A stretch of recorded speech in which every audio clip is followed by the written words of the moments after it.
બહારનું ખાવાનો જો ચટાકો હોય તો તમને જ ભારે પડશે, સાવધાન થઈ જજો।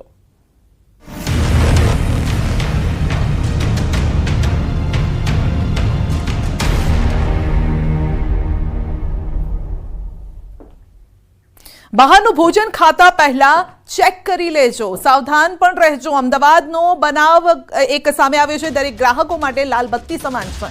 અમદાવાદના નિકોલનો આ વિડીયો વાયરલ થઈ રહ્યો છે અને જેમાં ગ્રાહકે ઢોંસા મંગાવ્યા હતા। સાંભારમાંથી નીકળ્યો છે મરેલો ઉંદર। દેવી ઢોંસાના સાંભારમાંથી મરેલો ઉંદર મળ્યો છે અને વિડીયો વાયરલ થઈ રહ્યો છે। આરોગ્ય વિભાગ પણ હવે હરકતમાં આવ્યું છે।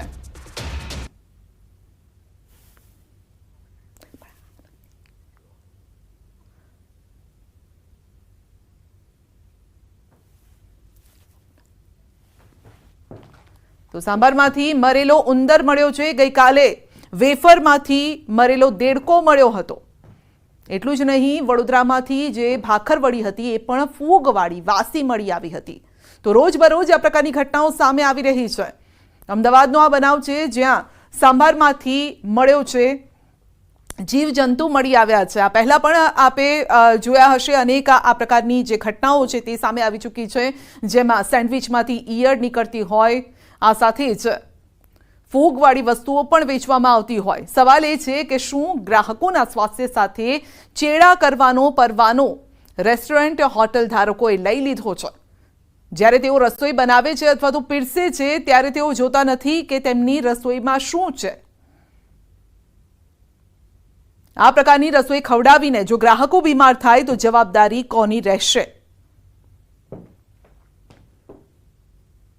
કારણ કે પહેલા ખોરાકમાંથી ગરોળી પણ નીકળી ચૂકી છે, આ સાથે મરેલો ઉંદર, મરેલો દેડકો, આ તમામ પ્રકારની જીવાત નીકળી રહી છે। છેલ્લા દિવસોમાં આ પ્રકારની ઘટનાઓ પણ વધી રહી છે। તો રેસ્ટોરન્ટમાં જે ભોજન મંગાવવામાં આવ્યું હતું તેમાં મરેલા જીવજંતુ નીકળી રહ્યા છે।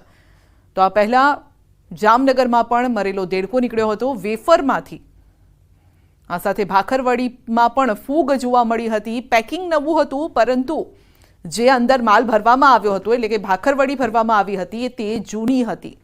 એટલે વેપારીઓ પણ કમાઈ લેવાની લાહીમાં જૂનો માલ પધરાવી રહ્યા છે, અખાદ્ય વસ્તુઓ પીરસી રહ્યા છે, જેની સામે આરોગ્ય વિભાગે એક્શન લેવાની જરૂર છે। માત્ર વાર તહેવારે જ રેડ પાડી અને એક્શન લેતા હોય છે, પરંતુ રૂટીનમાં પણ તેઓએ ચકાસણી કરવી જોઈએ। હાઇજીનનું કેટલું ધ્યાન રાખવામાં આવે છે તે ચકાસવું જોઈએ, કારણ કે કોઈ પણ ગ્રાહક રૂપિયા જ્યારે ખર્ચતો હોય છે તો સામે વસ્તુ પણ એટલી જ હાઇજીનવાળી, સ્વસ્થ અને ગરમ વસ્તુનો આગ્રહ રાખતો હોય છે। પરંતુ જ્યારે આ પ્રકારની વસ્તુઓ જ્યારે પીરસવામાં આવતી હોય છે ત્યારે ગ્રાહક પણ તેની સામે ફરિયાદ કરતો હોય છે। જો કે કઈ રીતે એક્શન લેવાય છે તે જોવાનું રહેશે।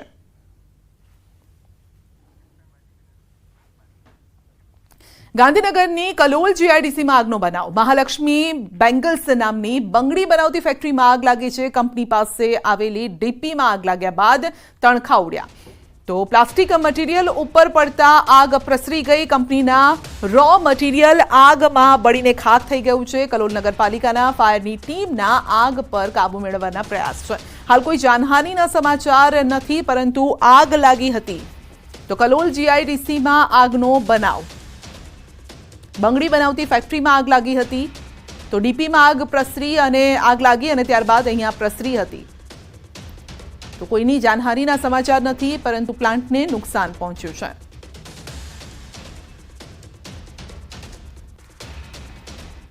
ચોમાસા અંગે હવામાન વિભાગની મોટી આગાહી છે। ચોમાસું હજુ પણ નવસારી પર અટકેલું છે।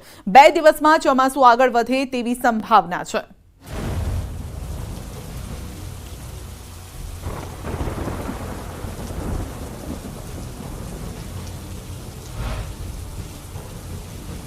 गुजरात के नॉर्थ और साउथ दोनों कोस्ट के लिए फिशरमैन की वार्निंग है और विंड की स्पीड रहेगी 35 से 45 kmph और साथ में जो गस्टी विंड रहेगी वो 55 kmph के आसपास।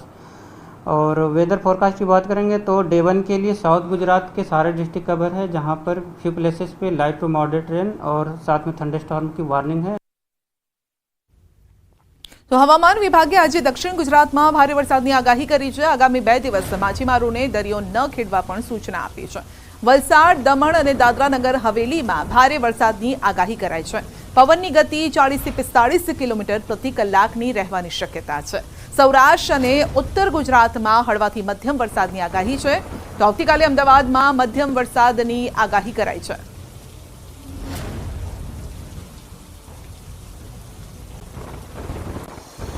તો ક્યાં ક્યાં વરસાદ થશે તે પણ અમે આપને જણાવી દઈએ. મેપના માધ્યમથી સમજાવીશું કે આજે ક્યાં વરસાદ થશે. હવામાન વિભાગે જે આગાહી કરી છે આ વિસ્તારો માટે આગાહી કરી છે. કચ્છથી લઈ અને દક્ષિણ ગુજરાત સુધી આજે વરસાદ થશે. ખાસ કરીને દાદરાનગર હવેલી, દમણ, વલસાડ, ડાંગ, વાપી, નવસારી, સુરત, નર્મદા, છોટાઉદેપુર, વડોદરા, ભરૂચ, પંચમહાલ, દાહોદ, આ સાથે સૌરાષ્ટ્રમાં ભાવનગર, અમરેલી, ગીર સોમનાથ, દીવ, જૂનાગઢ અને કચ્છમાં પણ વરસાદની આગાહી કરાઈ છે. તો આજે આ તમામ જિલ્લાઓમાં વરસાદ થશે, હવામાન વિભાગે કહ્યું છે. આ સાથે જ આવતીકાલે ક્યાં વરસાદ થશે તે પણ જોઈ લો. આવતીકાલે પણ મોટાભાગના જિલ્લાઓમાં વરસાદ થવાનો છે અને તેમાં પણ અમદાવાદનો પણ સમાવેશ થાય છે. તો આવતીકાલે અમદાવાદ, આણંદ, વડોદરા, મધ્ય ગુજરાતના આ જિલ્લાઓમાં વરસાદ થશે. આ સાથે દક્ષિણ ગુજરાતની વાત કરીએ તો સુરત, વાપી, નવસારી, વલસાડ, દમણ, દાદરાનગર હવેલીમાં વરસાદ થશે. સૌરાષ્ટ્રમાં ભાવનગર, અમરેલી, ગીર સોમનાથ, દીવ, જૂનાગઢ, પોરબંદર, આ સાથે કચ્છમાં પણ વરસાદની આગાહી છે. તો આવતીકાલે આ તમામ વિસ્તારોમાં વરસાદ થશે. જો કે ખેડૂતો માટે ખૂબ જ મોટા આનંદના સમાચાર છે. 10 દિવસ બાદ ચોમાસાએ આળસ ખંખેરી છે. ગુજરાતમાં ચોમાસું આગળ વધવાના ઉજળા એંધાણ પણ વર્તાઈ રહ્યા છે અને 10 દિવસ બાદ મહારાષ્ટ્રમાં ચોમાસું આગળ વધ્યું છે. ગુજરાતમાં ચોમાસું આગળ વધે તેવી અનુકૂળ સ્થિતિ છે અને હવામાન વિભાગે કરી છે આગાહી. 10 દિવસ બાદ ચોમાસાએ ગતિ પકડતા હવે ખેડૂતો પણ ખુશ થયા છે. કારણ કે 10 દિવસથી નવસારીમાં બેઠક લગાવીને ચોમાસું જાણે કે રીસાણું હોય તે રીતે બેઠું છે. ત્યાંથી આગળ જ નથી વધી રહ્યું, પરંતુ હવે મહારાષ્ટ્રમાં પણ આગળ વધ્યું છે અને ચોમાસું હવે નવસારીથી આગળ વધી સુરત, વડોદરા, અમદાવાદ તરફ કૂચ કરે તે પ્રકારની શક્યતાઓ. વલસાડમાં ગઈ મોડી રાત્રે ભારે પવન સાથે વરસાદ વરસ્યો. કાંઠા વિસ્તારમાં અનેક જગ્યાએ વીજ થાંભલા તૂટી પડ્યા તો કેટલાક વિસ્તારોમાં વીજ પુરવઠો પણ ખોરવાયો હતો. શહેર અને કાંઠા વિસ્તારમાં મોડી રાત્રે ભારે પવન અને ગાજવીજ સાથે વરસાદ વરસ્યો. આ તોફાની માહોલમાં કાંઠા વિસ્તારમાં કોસંબા, દીવાદાંડી અને વિષ્ણુ મંદિર આસપાસના વિસ્તારમાં વીજ થાંભલા તૂટી પડ્યા હતા અને જે બાદ વલસાડ ગ્રામ્ય વિસ્તારની જીઈબીની ટીમો દોડતી થઈ ગઈ હતી. ભારે જહેમત બાદ વીજ પુરવઠો યથાવત કરવામાં આવ્યો હતો.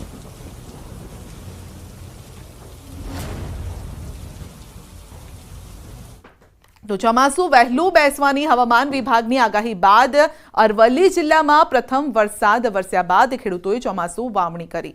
કેટલાક વિસ્તારોમાં ખેડૂતોએ ચોમાસું પાકમાં મગફળીનું વાવેતર પણ કરી દીધું, પરંતુ વાવેતર બાદ વરસાદ ખેંચાતા ખેડૂતોની ચિંતા વધી છે. સમયસર વરસાદ નહીં આવે તો બિયારણ નકામું જવાની ભીતિ છે. આકાશી ખેતી કરતા ખેડૂતો વાવેતર બાદ આકાશ સામે મીટ માંડીને વરસાદની રાહ જોઈ રહ્યા છે. કારણ કે સામાન્ય રીતે 15 જૂનની આસપાસ વરસાદ આવતો હોય છે, એટલે કે ચોમાસું બેસતું હોય છે, પરંતુ આ વખતે વહેલું ચોમાસું બેઠું 11 જૂને. પરંતુ ચોમાસું હજુ પણ નવસારીમાં સ્થિર છે અને ત્યાંથી હવે આગળ વધવાની શક્યતાઓ વર્તાઈ રહી છે. એ વરસાદ થઈ ગયા પછી બધા ખેડૂતોએ વાવેતર પણ કરી લીધું. જે મારું પોતનું 7 વીઘામાં વાવેતર કરેલું છે, પણ હવે વરસાદ સંજોગો વરસાદ ખેંચાણો એટલે હવે અત્યારે બિયારણ બગડે એવી સ્થિતિમાં મુકાયા છીએ, જે સંકટ છે ખેડૂતો માટે. મોંઘા ભાવના મગફળીનું બિયારણ અને અતિશય ભાવ અને મોંઘી દવાઓનો ઉપયોગ કરીને ખેડૂતોએ અત્યારે વાવણી કરી છે અને વરસાદ ખેંચાતો ખેડૂત ખૂબ જ મુશ્કેલીમાં મુકાઈ ગયો છે. અને જો વરસાદ 10 દિવસ લેટ આવશે તો બિયારણ એ નિષ્ફળ જાય એવી પરિસ્થિતિ અત્યારે હાલ સર્જાયેલી છે. અરવલ્લી જિલ્લામાં 2 લાખ હેક્ટર ઉપરાંતમાં ખરીફ પાકનું વાવેતર કરવામાં આવ્યું છે. ખાસ કરીને મકાઈ, મગફળી, કપાસ સહિતના પાકોનું વાવેતર કરવામાં આવ્યું. દ્રશ્યો તમને બતાવી દઈશ કે મગફળીના ખેતરમાં હાલ ઉપસ્થિત છે આપણે દ્રશ્યો જોઈ શકો છો કે જે પ્રકારે વાવેતર કરવામાં આવ્યું 10 દિવસ થઈ ચૂક્યા છે. આ સંજોગોમાં 10-12 દિવસ અગાઉ જે વરસાદ ઝાપટું પડ્યું વાવેતર કરી દેવામાં આવ્યું. આશા એ કે હવે વરસાદ પડશે, પરંતુ ઉપર કાળા ડિબાંગ વાદળો છે, પરંતુ વરસાદનું એક એક ટીપું પણ અહીં પડતું નથી. 2018થી અત્યાર સુધીમાં સૌથી મોડો વરસાદ અત્યારે જોવા મળી રહ્યો છે, કારણ કે છેલ્લા 5 થી 6 વર્ષમાં સૌથી મોડો વરસાદ અત્યારે હાલ જિલ્લામાં છે. તેવા સંજોગોમાં ખેડૂતોએ મોંઘા ભાવે બિયારણ લાવી વાવેતર તો કરી દીધું, પરંતુ જે પ્રકારે જગતનો તાત હવે નિરાશ થઈ રહ્યો છે, કારણ કે વરસાદની જે અપેક્ષા હતી 15 જૂનની, પરંતુ 20 જૂન બાદ પણ હજુ સુધી વરસાદ આવ્યો નથી. ત્યારે ઉત્તર ગુજરાતનો જે ખેડૂત છે એ હાલ ચિંતામાં મુકાયો છે. હાર્દિક પટેલ, ન્યૂઝ 18 ગુજરાતી, અરવલ્લી. અરવલ્લીના માલપુરના વાત્રક ડેમમાંથી પાણી છોડાયું છે. સિંચાઈ વિભાગે ડાબા કાંઠાની કેનાલમાં 85 ક્યુસેક પાણી છોડ્યું છે. પાણી છોડાતા બાજરી, જુવાર અને ઘાસચારાના પાકને ફાયદો થશે. માલપુર, બાયડ અને ધનસુરા તાલુકાના 2500થી વધુ ખેડૂતોને લાભ થશે, કારણ કે મુરઝાતા પાકને જીવનદાન મળશે. ખેડૂતોમાં ખુશી છે. 2 દિવસ બાદ જમણા કાંઠાની કેનાલમાં 40 ક્યુસેક પાણી છોડાશે. કચ્છના કાંઠેથી ફરી ચરસના 10 પેકેટ મળ્યા છે. સૈયદ સુલેમાન ટાપુ પરથી બિનવારસી હાલતમાં મળ્યા છે પેકેટ. યક્ષ મંદિર પાસેથી કોથળામાંથી આ પેકેટ મળ્યા છે. મરીન કમાન્ડોની ટીમને કાંઠામાં પેટ્રોલિંગ દરમિયાન પેકેટ મળી આવ્યા છે. જખો મરીન પોલીસ સ્ટેશનમાં પેકેટ જમા કરાવીને તપાસ શરૂ કરાઈ છે. આ પેકેટ કોણ મૂકી ગયું, ક્યાં મોકલવાના હતા, કોણ કોણ તેમાં સંડોવાયેલું હોઈ શકે છે, આ અંગે તપાસ હાથ ધરાઈ છે.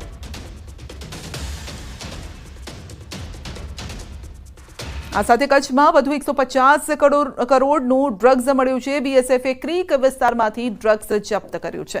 હેરોઇન અને ચરસના પેકેટ મળ્યા છે. બિનવારસી હાલતમાં મળ્યું છે આ ડ્રગ્સ. એક સપ્તાહમાં 150થી વધુ પેકેટ જપ્ત કરવામાં આવ્યા છે.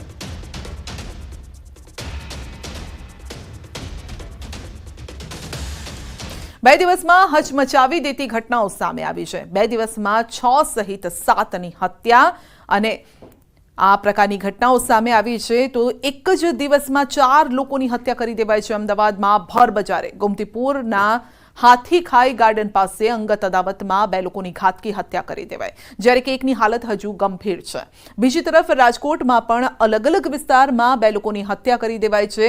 તો કોઠારિયા વિસ્તારમાં યુવાનની હત્યા કરી લાશ સળગાવી દેવાય. અને ત્યારે ગાંધીગ્રામ પોલીસ સ્ટેશન વિસ્તારમાં 21 વર્ષીય અર્જુન વ્યાસ નામના યુવાનની છરીના ઘા ઝીંકીને તેના જ મિત્ર દ્વારા હત્યા કરવામાં આવી છે. તો બુધવારે સુરતના પલસાણાના કારેલી ગામના ખેતરમાં અજાણ્યા વ્યક્તિ પતિ પત્નીની હત્યા કરી અને ત્યાંથી નાસી છૂટ્યા, જ્યારે કે છોટાઉદેપુરમાં સ્મશાનમાંથી લાશ મળી આવવાનો મામલો છે. અને આ અંગે ખુલાસો થઈ રહ્યો છે કે પતિએ જે પત્નીનું ગળું દબાવીને હત્યા કરી છે.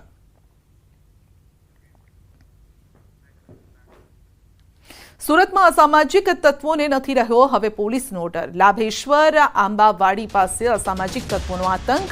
પોલીસ ચોકી નજીક જ 7 જેટલા માથાભારે લોકોએ વાહનોમાં તોડફોડ કરી છે. સામાન્ય બોલાચાલી થતા 2 રિક્ષા અને 1 કારમાં તોડફોડ કરી છે. વાહનોમાં તોડફોડની ઘટના સીસીટીવીમાં કેદ થઈ છે. ગુનેગારો બેફામ બનતા સ્થાનિકોમાં ભયનો માહોલ છે. વરાછા પોલીસે આ અંગે તપાસ પણ હાથ ધરી છે.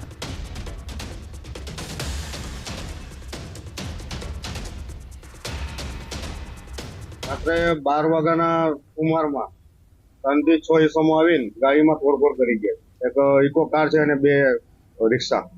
એમના નામ ઠામ નથી ખબર. આગળની કાર્યવાહીમાં અમે પીશેરવાનને કોલ કરેલો 100 નંબર ઉપર. પીશેરવાન આવી તેના ફોટોસ લીધેલા છે અને પોલીસ સ્ટેશન જઈ ફરિયાદ કરવાની હતી. તે ફરિયાદની કાર્યવાહી અમે અમદાવાદના ગોમતીપુરમાં જાહેરમાં ખેલાયો ખૂની ખેલ. 2ની જાહેરમાં હત્યા. ત્રીજો વ્યક્તિ સારવાર હેઠળ છે. ગોમતીપુરના હાથીખાઈ ગાર્ડન પાસે અંગત અદાવતમાં હત્યા થઈ. તલવારના ઘા મારીને હત્યા કરાઈ છે. મોહમ્મદ આમિર ઉર્ફે ભાંજો અને સબરેજ પઠાણ નામના યુવકની જાહેરમાં હત્યા કરાઈ. મૃતકો ડ્રગ્સ અને દારૂ પીને ખંડણી વસૂલતા હોવાનો આરોપ લાગ્યો છે. પાન પાર્લરવાળા સાથે બોલાચાલી બાદ મામલો ભીચક્યો. મોડી રાત્રે મૃતક આરોપીને મારવા માટે ખુલ્લી તલવાર સાથે મૃતક આમિર તબરેજ આરોપીને મારવા માટે પાનના પાર્લર પર પહોંચ્યો હતો અને આરોપીના ઘર નજીક જ બોલાચાલી થઈ, જ્યાં આરોપી સમીર કામિલ સોહેલે આમિરને હથિયારથી હુમલો કરી અને તેની હત્યા કરી છે. આ કેસમાં ગોમતીપુર પોલીસે એક આરોપીની અટકાયત કરી, જ્યારે કે અન્ય 2ની શોધખોળ ચાલી રહી છે.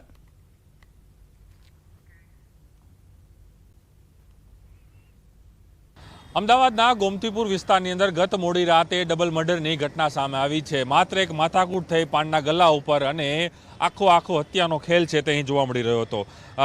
ગોમતીપુર વિસ્તારના હાથીખાઈ ગાર્ડન છે તેની પાસેની આ ઘટના છે. આપી શકું છું કઈ રીતે લોહલહાણ કરવામાં આવ્યા હતા અને કઈ રીતે હત્યા છે કરવામાં આવી હતી. હત્યા ખાસ કરીને તલવાર અને એવા ઘા માર્યા તેના કારણે તે અહીં જ તેનું મૃત્યુ થયું હતું. જે મોહમ્મદ આમિર ઉર્ફ ભાંજો અને સબરેજ પઠાણની જાહેરમાં હત્યા કરવામાં આવી છે.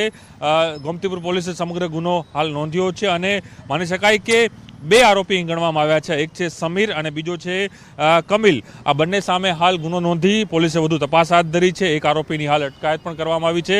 પરંતુ સાથે એ પણ જાણવા મળી રહ્યું છે કે જે રીતે પાનના ગલ્લા પાસે વાતચીત થાય છે ત્યારબાદ એક માથાકૂટ થાય. માથાકૂટની અંદર આખી જે ઘટના છે એ હત્યા સુધી પહોંચે છે અને આ બંને જે હત્યા થઈ છે બંને લોકો પણ ક્યાંક ને ક્યાંક ગુના સાથે જોડાયેલા હતા. મુખ્યત્વે તેઓ દારૂ અને ડ્રગ્સના ગુના સાથે પણ તેઓ જોડાયેલા હતા. તેના કારણે પણ પોલીસે વધુ તપાસ હાથ ધરી છે અને સાથે જ જે બે આરોપી છે તેમાંથી એક આરોપીની અટકાયત કરી વધુ તપાસ હાથ ધરી છે. અને ચોક્કસ એ માની શકાય ગોમતીપુર વિસ્તારની અંદર ગત મોડી રાતે ખાલી એક સામાન્ય એવી બાબતની અંદર આખો અંજામ છે તે હત્યા સુધી પહોંચી ગયો છે.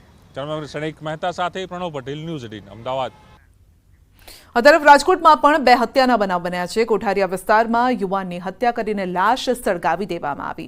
આ કેસમાં આજી ડેમ પોલીસ કરી રહી છે તપાસ. મૃતક યુવાનની ઓળખ મેળવવા માટે તજવીજ શરૂ કરાઈ છે. બીજી તરફ ગાંધીગ્રામ પોલીસ સ્ટેશન વિસ્તારમાં 21 વર્ષીય અર્જુન વ્યાસ નામના યુવાનની છરીના ઘા ઝીંકીને તેના જ મિત્ર દ્વારા હત્યા કરાઈ છે. તો કુણાલ નામના મિત્ર દ્વારા નશો કરાવડાવી કોઈ કારણોસર છરીના ઘા ઝીંકીને હત્યા કરાઈ છે અને પોલીસ દ્વારા આરોપીની શોધખોળ હાથ ધરાઈ છે. મૃતક અર્જુન વ્યાસ પોતાના પિતાની પાનની કેબિનમાં મદદ કરતો હોવાનું સામે આવ્યું. અર્જુન વ્યાસ બે ભાઈ અને એક બહેનમાં સૌથી નાનો છે.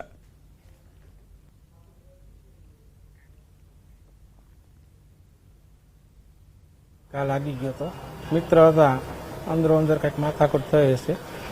શું માથાકૂટ થઈ એ કાંઈ ખબર નથી. આને થોડોક નશો કરાવી ઘરેથી બોલાવી આવી રીતના છરીનો ઘા મારી દીધો. અમે જ્યારે હોસ્પિટલે લઈ આવ્યા. કુણાલ નામનો છોકરો છે, આખું નામ તો ખબર નથી અમને. મને સવારે 6 વાગે ખબર પડી કે તારા ફ્રેન્ડનું કંઈ મર્ડર થઈ ગયું છે રાતે 12:30 વાગે. બરોબર, એ અંદરો અંદરી બધા મિત્ર જ છે.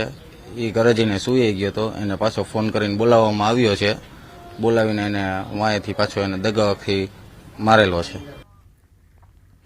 અમરેલીના ભચાદર ગામની પ્રાથમિક શાળા જર્જરિત. 100 કરતાં વધુ બાળકો શાળામાં કરે છે અભ્યાસ. શાળાને પાડવાની મંજૂરી. નવી શાળાને મંજૂરી નહીં. ગ્રામજનોએ જર્જરિત શાળા માટે શિક્ષણ મંત્રીને રજૂઆત કરી છે અને છતાં પણ કોઈ નિરાકરણ ન આવ્યું હોવાનો ગ્રામજનોનો દાવો છે.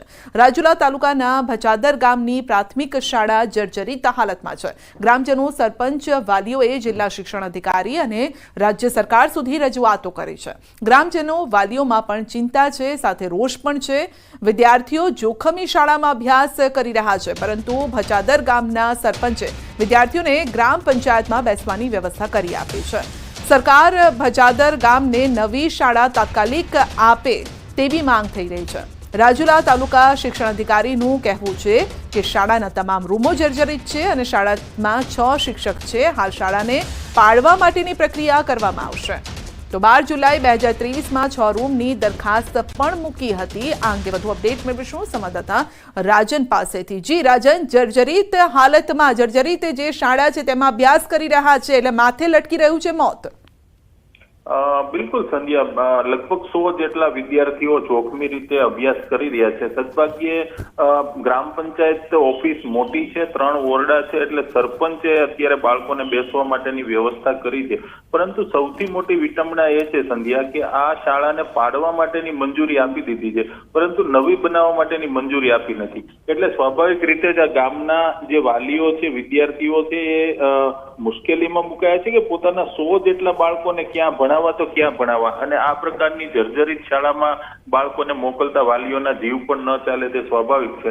અત્યારે હાલ બાળકો જે છે એ ગ્રામ પંચાયતમાં અભ્યાસ કરી રહ્યા છે. બિલકુલ, આપનો આભાર અમારી સાથે જોડાવા. શરીરને નિરોગી અને નિરામય રાખવા સમગ્ર વિશ્વમાં 21 જૂને યોગ દિવસ મનાવવામાં આવે છે. યોગને સ્વાસ્થ્ય લાભો માટે એક મહત્વપૂર્ણ માધ્યમ મનાય છે. એટલે જ ભારતની જેમ અન્ય દેશો પણ યોગ તરફ વળ્યા છે.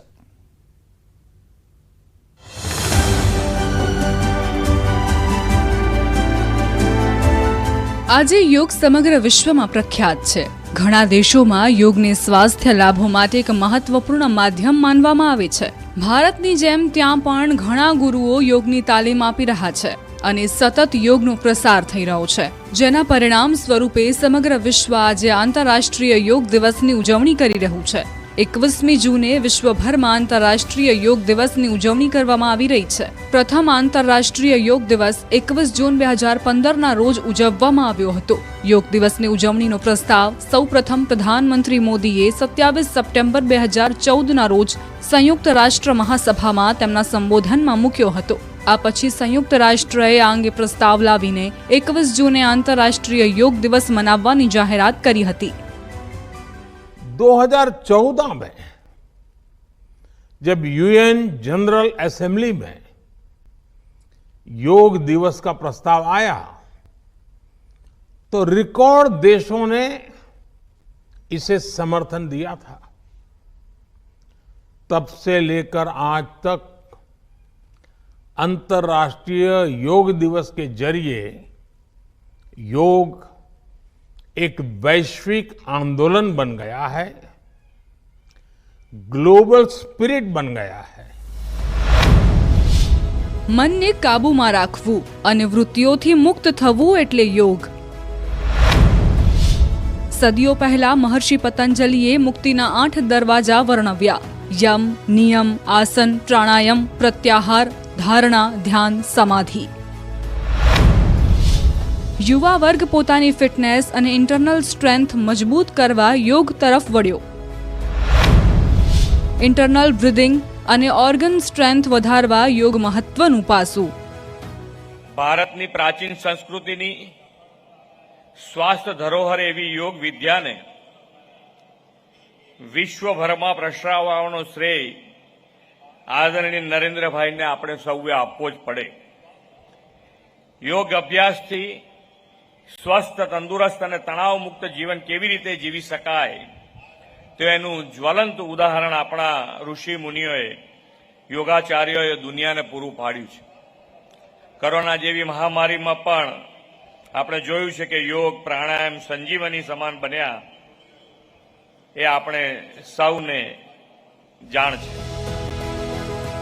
ગુજરાત રાજ્ય યોગ બોર્ડ દ્વારા આંતરરાષ્ટ્રીય યોગ દિવસ 2024ની ઉજવણી અંતર્ગત 100 ડેઝ ટુ ગોની થીમ સાથે 100 દિવસના કાઉન્ટડાઉનના ભાગરૂપે યોગ તાલીમ શિબિર યોજાઈ હતી. અમદાવાદના કૃષ્ણનગર મેદાન ખાતે કોમન યોગ પ્રોટોકોલ તાલીમ શિબિરનું આયોજન કરવામાં આવ્યું હતું. આ યોગ શિબિર ગુજરાત રાજ્ય યોગ બોર્ડના ચેરમેન અને યોગ સેવક શીશપાલ રાજપૂતના નેતૃત્વમાં યોજાઈ હતી. કોમન યોગ પ્રોટોકોલ અંગેની તાલીમમાં 1200 લોકો સ્વૈચ્છિક રીતે જોડાયા હતા. યોગ દરેક વ્યક્તિની જરૂર પણ છે, ડિમાન્ડ પણ છે. હવે દરેક વ્યક્તિ સ્વસ્થ રહેવા પણ માંગે છે. જેમ જેમ વ્યક્તિની વ્યસ્તતા વધે છે આ ભાગદોડભરી જિંદગીમાં, અને યોગ એક સમાધાન છે જે તણાવથી મુક્ત કરી શકે છે. ટેન્શન, ડિપ્રેશન, અનિદ્રા જેવા સમસ્ત રોગોથી કોઈ મુક્તિ અપાવી શકે તો યોગ છે. એના માટે દેશના વડાપ્રધાન માનનીય મોદી સાહેબ તો યોગના સૌથી મોટા પ્રચારક અને પ્રશંસક છે જ, પણ ગુજરાત રાજ્ય સરકારે પણ ગુજરાતમાં યોગનો પ્રચાર પ્રસાર કરવા માટે યોગ બોર્ડનું ગઠન કર્યું છે. યોગથી માનસિક શાંતિ તો મળે જ છે, સાથે સાથે શરીર પણ નિરામય અને સ્વસ્થ બને છે. યોગનો મુખ્ય ઉદ્દેશ્ય શરીરને નિરામય અને નિરોગી રાખવાની સાથોસાથ ચિત્તને નકારાત્મક લાગણીઓ તરફથી દૂર કરી પોઝિટિવ દિશામાં લઈ જવાનો છે. 5000 વર્ષ જૂના પહેલા બી યોગાનો ઉલ્લેખ થયેલો છે. આપણા ભગવાન શ્રી મહાદેવના નૃત્યમાં અને બીજી બધી એક્ટિવિટીમાં પણ એ નૃત્યના યોગા એક જોવા મળી રહેલ છે અને આનાથી ફાયદા પણ ઘણા બધા થયેલ છે. માનનીય વડાપ્રધાન આપણા નરેન્દ્રભાઈ મોદીજી છે, એમને જે યોગ દિવસની શરૂઆત કરી 2014થી, એના પછી ઘણી બધી અવેરનેસ આવી યોગની, અને એની સાથે સાથે કોવિડ આવ્યું એટલે લોકોને એ વસ્તુની જાણ થઈ કે એકચ્યુઅલી યોગ આપણને ખાલી ને ખાલી બહારથી નહીં પણ ઇન્ટરનલી પણ એટલું જ ક્લીન કરે છે, એટલું જ ક્યોર કરે છે. પ્રધાનમંત્રી મોદી યોગના સૌથી મોટા પ્રચારક રહ્યા છે. નરેન્દ્ર મોદીએ આખી દુનિયાને યોગ કરવાની શીખ આપી છે. પીએમ મોદીએ વર્ષનો સૌથી લાંબો દિવસ હોવાના કારણે 21 જૂનની પસંદગી કરી હતી અને આ કારણથી આ તારીખ પસંદ કરવામાં આવી હતી. આ દિવસને ઉનાળુ અયન તરીકે ઓળખવામાં આવે છે અને યોગની દ્રષ્ટિએ તેનું વિશેષ મહત્વ છે.